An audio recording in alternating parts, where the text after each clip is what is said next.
ထိုင်းကိုဝင်မဲ့သူတိုင်းအနည်းဆုံးပြင်ထားတင်တာက hotel booking return ticket show money ဥပမာဇူလိုင်1ရက်နဲ့ဝင်ပြီးတော့ဇူလိုင်10ရက်နဲ့ပြန်မယ်ဆိုရင် hotel booking ကိုလည်းဇူလိုင်10ရက်နဲ့အထိကိုက်ညီအောင်ပြင်ထားတာကပို့ပြီးတော့လုံခြုံပါတယ် return ticket က10ရက်နဲ့ဖြစ်ပြီးတော့ hotel booking က9ရက်ပဲရှိတယ်ဆိုရင် immigration officer ကကြံတဲ့ရက်9ရက်ဘယ်မှာနေမှာလဲလို့မေးနိုင်ပါတယ်အဲ့ဒီအချိန်မှာယုံကြည်မှုရှိရှင်းပြနိုင်ရင်ပြဿနာမရှိပေမဲ့အထောက်အထားမရှိရင်တော့ကိုယ့်အတွက်အခက်အခဲဖြစ်နိုင်ပါတယ်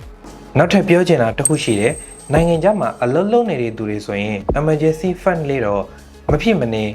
ရှိအောင်စုထားပါဘယ်သူမှမထင်ထားတဲ့အချိန်မှာအလုပ်ပြုတ်နိုင်တယ်နိုင်ငံပြောင်းရနိုင်တယ်အရေးပေါ်ကိစ္စတွင်ကြုံလာနိုင်တယ်